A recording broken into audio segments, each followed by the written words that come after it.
Hello everyone, welcome back to MEMR Commerce Academy YouTube channel. నేను మీ doctor M Mallareddy, assistant professor of commerce. మీరు చూస్తున్నారు MEMR Commerce Academy YouTube channel. So dear students, ఈ రోజు వీడియోలో మనం ఇన్కమ్ ట్యాక్స్ అనే సబ్జెక్ట్ నుండి 200 మోస్ట్ ఇంపార్టెంట్ MCQ సిరీస్ను చూస్తున్నాము. ఈ రోజు వీడియోలో భాగంగా మరొక టాపిక్ను మీ ముందుకు తీసుకురావడం జరిగింది. ఇక ఈ రోజు టాపిక్ ఏంటంటే ఇన్కమ్ ట్యాక్స్ నుండి టాపిక్ 3 అయినటువంటి రెసిడెన్షియల్ స్టేటస్ అనే టాపిక్ నుండి మోస్ట్ ఇంపార్టెంట్ బిట్స్ను మీ ముందుకు తీసుకురావడం జరిగింది. ఈ బిట్స్ అనేటివి సిపి గెట్ ఎంకామ్ ఎంట్రన్స్ టెస్ట్తో పాటుగా అదర్ కామర్స్ కాంపిటేటివ్ ఎగ్జామ్స్ అయినటువంటి commerce net set, commerce JL DL, junior accounts officer and other commerce competitive exams కూడా ఈ బిట్స్ ఉపయోగపడతాయి. కాబట్టి వీడియోని స్కిప్ చేయకుండా చివరి వరకు చూడండి. నా ఛానల్ని మొదటిసారిగా చూస్తున్న వారైతే దయచేసి సబ్స్క్రైబ్ చేసుకోండి, పక్కన బెల్ ఐకాన్ ప్రెస్ చేయండి. నేను ముందు చేయబోయే వీడియోలు మీకు నోటిఫికేషన్ ద్వారా రావడం జరుగుతుంది.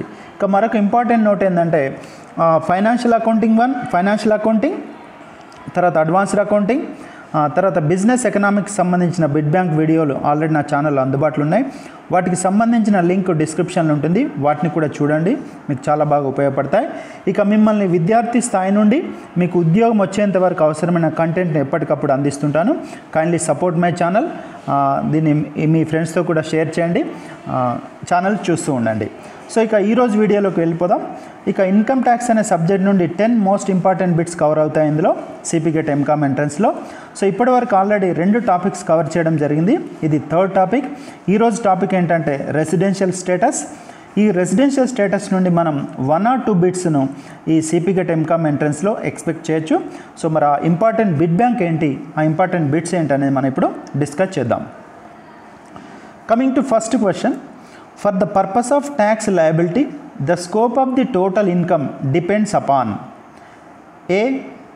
residential status of a person, B. citizenship of a person, C. both A and B, D. none of the options.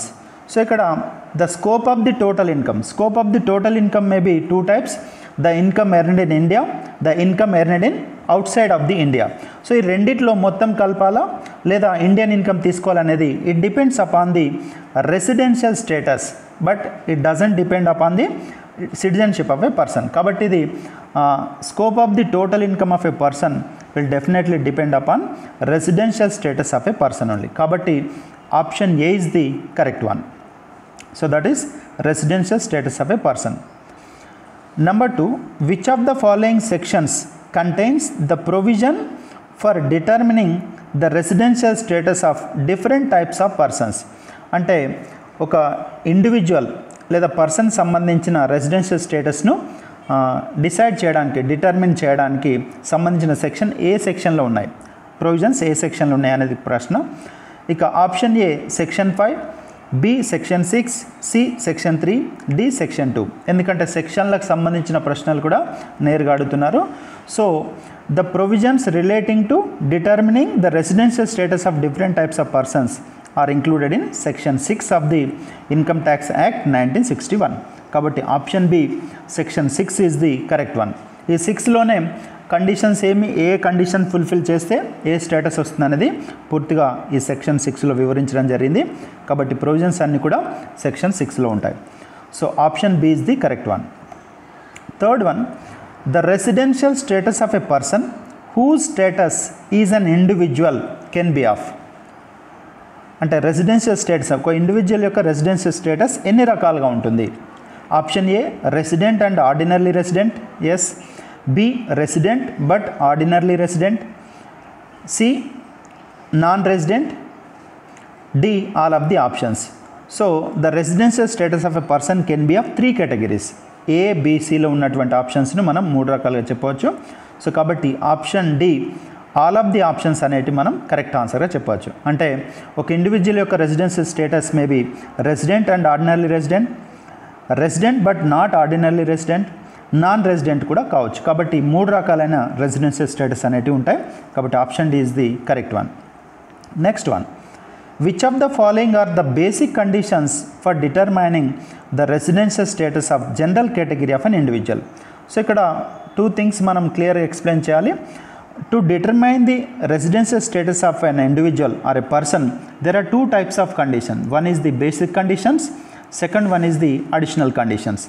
ఈ బోత్ కండిషన్స్ వెరిఫై చేసి ఒక ఇండివిజువల్ యొక్క రెసిడెన్షియల్ స్టేటస్ని మనం రెసిడెంటా నాట్ రెసిడెంటా, ఒకవేళ రెసిడెంట్ అయినట్లయితే మళ్ళీ అతను ఆర్డినరీ రెసిడెంట్ అవుతాడా నాట్ ఆర్డినరీ రెసిడెంట్ అవుతాడా అనేది మనం డిసైడ్ చేస్తాం. ఇలా డిసైడ్ చేయడానికి ఈ basic conditions plus additional condition రెండు కూడా మనం వెరిఫై చేయాల్సి ఉంటుంది. సో ఇక్కడ క్వశ్చన్ ఏంటంటే which of the following are the basic conditions for determining the residential status of general category of an individual. General category of individual అంటే గత 11 ఇయర్స్గా ఒక ఇండివిజువల్ అవుట్ సైడ్ అంటే ఫారిన్ కంట్రీకి వెళ్లకుండా ఇండియాలోనే రిసైడ్ అయినప్పుడు అతన్ని మనం జనరల్ కేటగిరీ పర్సన్గా మనం చెప్తాం. రైట్, మరి ఏమేంటి అనేది చూద్దాం. బేసిక్ కండిషన్స్ ఏంటి? A, stay in India for a minimum period of 182 days in the relevant previous year. నేను షార్ట్ కట్ ఉపయోగించాను ఇక్కడ. RPY stands for relevant previous year అని అర్థం, RPY. So B, stay in India for a period of 60 days or more during the relevant previous year and 365 days or more during the 4 years preceding to the relevant previous year. అంటే relevant previous year కంటే ముందైనటువంటి 4 yearsలో 365 days ఉండాలి, relevant previous ఇయర్లో 6 days ఉండాలి. ఇది B. C, stay as a resident in India for 2 out of 10 previous years preceding to the relevant previous year. So ఇక్కడ basic కండిషన్లు రెండు ఉన్నాయి. ఆప్షన్ ఏలో ఉన్నటువంటి కండిషన్, ఆప్షన్ బిలో ఉన్నటువంటి కండిషన్ రెండు కూడా బేసిక్ కండిషన్స్గా పిలుస్తారు. ఈ రెండింటి కూడా వెరిఫై చేయాల్సి ఉంటుంది. కాబట్టి ఇక్కడ ఇచ్చిన 3లో బేసిక్ కండిషన్ ఏంటంటే ఆప్షన్ ఏ, ఆప్షన్ బి. కాబట్టి ఆప్షన్ డిలో both A and B are the basic conditions. కాబట్టి డి అనే ఆప్షన్ కరెక్ట్ ఆన్సర్గా చెప్పవచ్చు. సో ఈ రెండు కూడా గుర్తుపెట్టుకోండి. బేసిక్ కండిషన్లో ఆప్షన్ ఏ, బి ఈ రెండు కూడా బేసిక్ కండిషన్ అని అంటాం. కాబట్టి ఆప్షన్ డిలో బోత్ ఏ అండ్ బి ఉన్నాయి కాబట్టి option D is the correct one. Next one, who of the following individuals or citizens is or are considered as special category individuals for the purpose of residential status. మనం residential status కొరకు individuals can be divide into 2 groups. One is general category persons, number 2 special category individuals. మరి ఇక్కడ special category individuals ఎవరైనా అడుగుతున్నారు. Let us look at the options. Option A, an Indian citizen leaving the country during the previous year. అంటే previous ఇయర్లోనే other కంట్రీకి ఎవరైతే వెళ్తున్నారో వారు. B, an Indian citizen who is a member of a crew in a ship. ఇక షిప్లో క్రూలో అంటే ఒక టీంలో భాగంగా ఉన్నటువంటి వ్యక్తిని క్రూ అంటాం. ఆ షిప్లో పనిచేసే మొత్తం టీంను క్రూ అంటాం. ఆ క్రూలో ఒక మెంబర్ అయినప్పుడు అతను ఎప్పుడు కూడా కొన్ని నెలల పాటు ప్రయాణం చేస్తుంటాడు, అటువంటి వ్యక్తి. C, an Indian citizen or a person of Indian origin visiting India during the previous year. మన ఇండియన్ ఆరిజిన్ సిటిజన్ బయట నివసిస్తున్నాడు, బట్ ప్రీవియస్ ఇయర్లో ఇండియాను విజిట్ చేస్తున్నాడు. ఈ 3 మెంబర్స్ని కూడా మనం స్పెషల్ కేటగిరీ పర్సన్స్గా మనం డిసైడ్ చేస్తాం, కన్సిడర్ చేస్తాం. మరి ఎందుకు చేయాలంటే ఈ స్పెషల్ కేటగిరీ పర్సన్స్కి బేసిక్ కండిషన్లో ఫస్ట్ కండిషన్ మాత్రమే అప్లై చేయడం జరుగుతుంది. So for that purpose we treat option A, B, C ఎవరైతే ఉన్నారో ఇండివిజువల్స్ ఆర్ పర్సన్స్ వారిని స్పెషల్ కేటగిరీ పర్సన్గా డిసైడ్ చేస్తాం. కాబట్టి ఈ question correct answer option D. All of the options అనేది కరెక్ట్ ఆన్సర్గా చెప్పవచ్చు. Next one, for determining the residential status of the special category persons, which of the following conditions or condition shall be verified. So ఈ special category పర్సన్స్కి basic కండిషన్లో ఏ condition మనం verify చేయాలి అనేది question. So let us look at the options. Option A, stay in India for a minimum period of 182 days in the relevant previous year. B, stay in India for a period of 60 days or more during the relevant previous year and 365 days or more during the 4 years preceding to the relevant previous year. C, both A and B. D, none of the options. ఇక్కడ correct answer ఏంటంటే option A, stay in India for a minimum period of 182 days in the relevant previous year. So special category person పైన ఇంతకుముందు మనం discuss చేసినటువంటి ఏబిసిలో ఉన్నటువంటి option ఉన్నటువంటి పర్సన్స్ను special category అంటారు.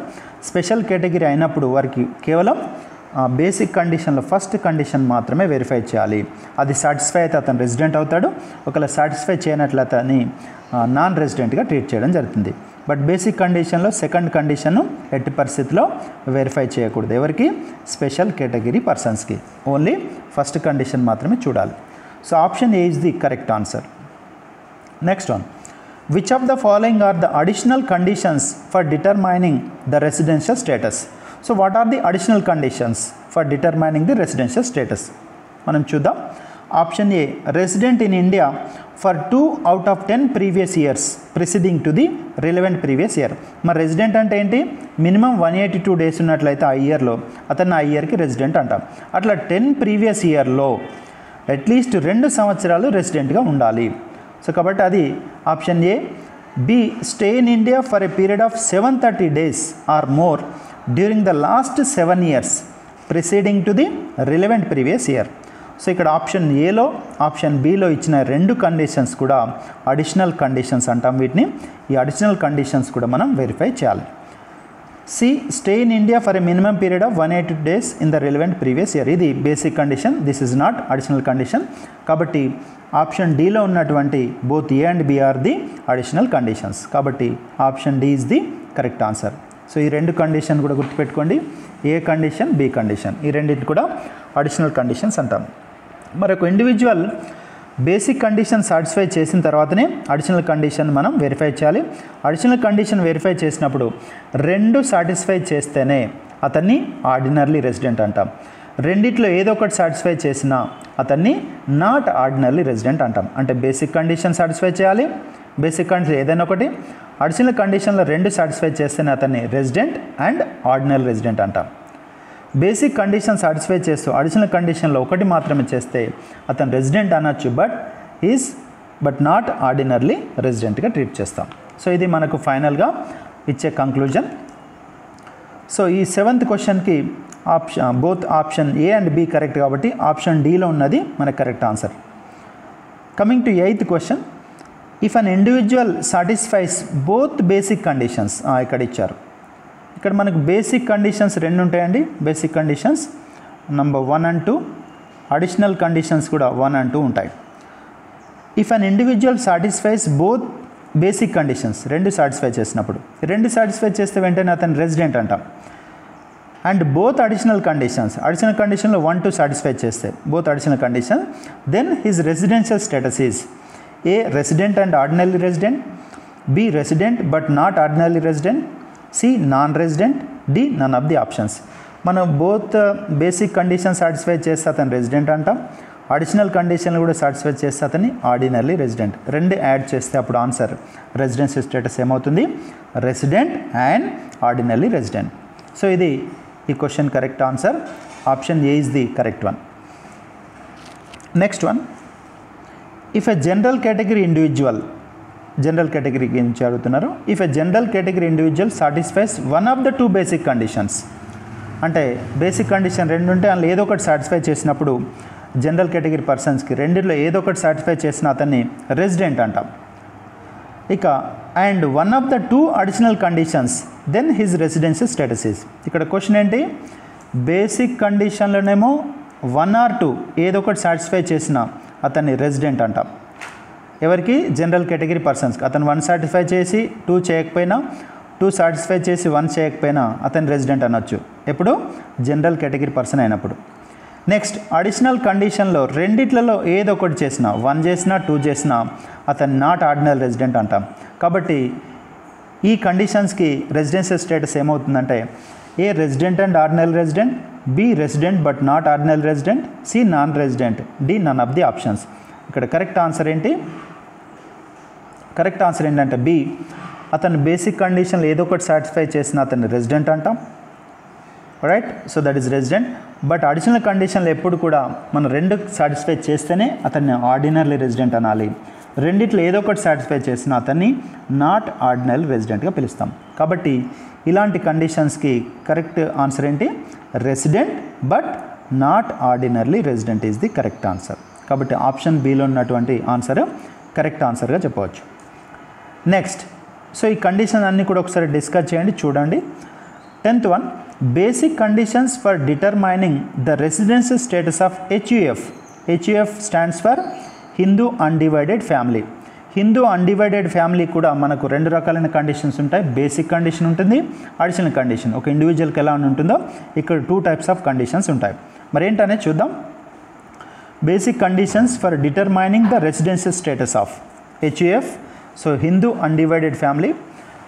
Option A, if the control and management of HUF affairs are wholly or partly situated in India during the relevant previous year, then it is said to be resident. So it is the correct one.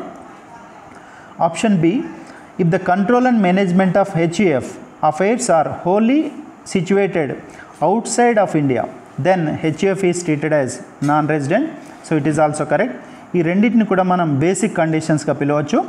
అంటే ఇక్కడ residential status కొరకు రెండు మాత్రమే మనం consider చేయాలి. Control and management, Hindu undivided family యొక్క control and management అనేది ఇండియాలో జరుగుతుందా, అవుట్ సైడ్ ఇండియాలో జరుగుతుందా అనేది రెండింటిని కన్సిడర్ చేయాలి.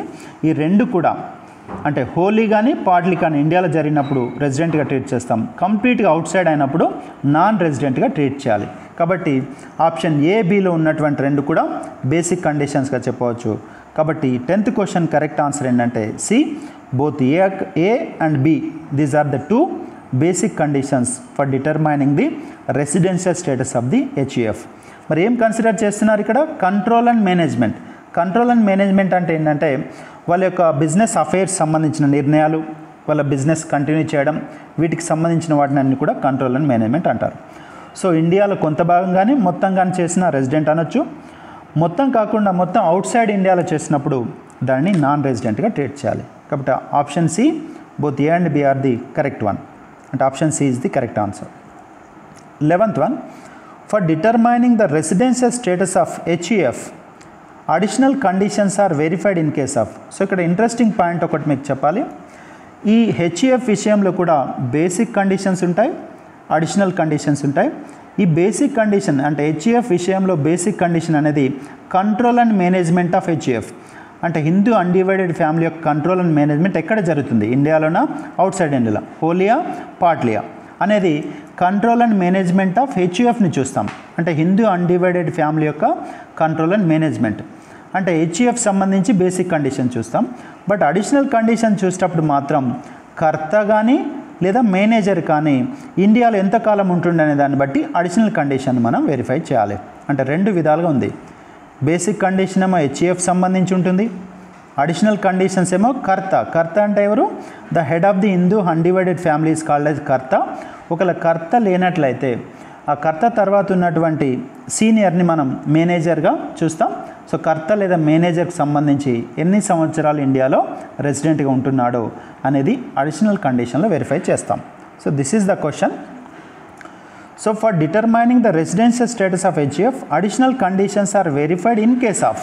అంటే ఎవరికి సంబంధించిన అడిషనల్ కండిషన్ వెరిఫై చేస్తాం. A karta or manager, B HUF, C coparceners అంటే the members of the Hindu undivided family are known as coparceners, సహభాగస్తులు, సహసభ్యులు అని కూడా మనం పిలవచ్చు. D none of the options. So ఇక్కడ ఇంతకుముందే చెప్పాం, ఈ Hindu undivided family residential status decide చేయడంలో అడిషనల్ కండిషన్స్ను కర్త లేదా మేనేజర్కి సంబంధించి మనం వెరిఫై చేయాలి. కాబట్టి option A is the correct one. 12th one, the basic conditions for determining of total income of a person is. ఇది లాస్ట్ ఇయర్ అంటే సిపిగెట్ ఎంకామ్ ఎంట్రన్స్ టెస్ట్ 2023లో కవర్ చేయడం జరిగింది. A his citizenship India, B his లేదా her residential status in India, C both A and B, D none of the option. మనం బిగినింగ్లో కూడా cover చేసాం. ఇది ప్రీవియస్ ఇయర్లో వచ్చింది కాబట్టి యాజ్ ఇట్ ఈజ్ ఇక్కడ తీసుకొచ్చాం. ఇక టోటల్ ఇన్కమ్ అనేది రెసిడెన్షియల్ స్టేటస్ని బట్టి డిసైడ్ చేయడం జరుగుతుంది కాబట్టి option B is the correct one. Next, in which of the following cases a firm is treated as resident. ఇక్కడ పర్సన్స్లో చాలా టర్మ్స్ ఇంక్లూడ్ అయి ఉంటాయి. ఇండివిజువల్ ఉంటారు, HUF ఉంటుంది, కంపెనీ, ఫర్మ్, తర్వాత ఆర్టిఫిషియల్ ఇండివిజువల్, ఇవన్నీ కూడా అదర్ అసోసియేషన్ ఆఫ్ పర్సన్స్, వీళ్ళందరూ కూడా పర్సన్స్లో పర్సన్ అనే టర్మ్లో ఇంక్లూడ్ అయి ఉంటారు. కాబట్టి ఇక్కడ ఫర్మ్ సంబంధించి అంటే పార్ట్నర్షిప్ ఫర్మ్ కావచ్చు, ఇతర ఫర్మ్స్ కావచ్చు, వాటికి సంబంధించిన రెసిడెన్షియల్ స్టేటస్ ఎలా ఉంటుంది. A if control and management are wholly situated in India. ఇక కంపెనీ నుంచి అంటే Hindu undivided family, company, firm, association of person, వీటన్నిటి కూడా ఏం చూస్తారంటే కంట్రోల్ అండ్ మేనేజ్మెంట్ ఎక్కడ ఉంది, ఇండియాలో ఉందా, అవుట్ సైడ్ ఇండియా ఉంది, దాన్ని బట్టే రెసిడెంటా నాన్ రెసిడెంటా డిసైడ్ చేయడం జరుగుతుంది. ఇది మీరు గమనించాలి. If control and management are wholly situated in India B. If control and management are partly situated in India. C. If control and management are situated outside of India. D. Both A and B. So ఒక ఫర్మ్కి residential status decide చేయడానికి firm is treated as రెసిడెంట్గా treat చేయాలంటే దాని యొక్క control and management wholly కానీ లేదా partly కానీ ఇండియాలో ఉన్నప్పుడు ఆ ఫర్మ్ను రెసిడెంట్గా ట్రీట్ చేస్తారు. ఒకవేళ మొత్తం అవుట్ సైడ్ ఇండియా ఉంటే అప్పుడు దాన్ని నాన్ రెసిడెంట్గా ట్రీట్ చేస్తారు. కాబట్టి ఈ క్వశ్చన్కి కరెక్ట్ ఆన్సర్ ఏంటంటే డి.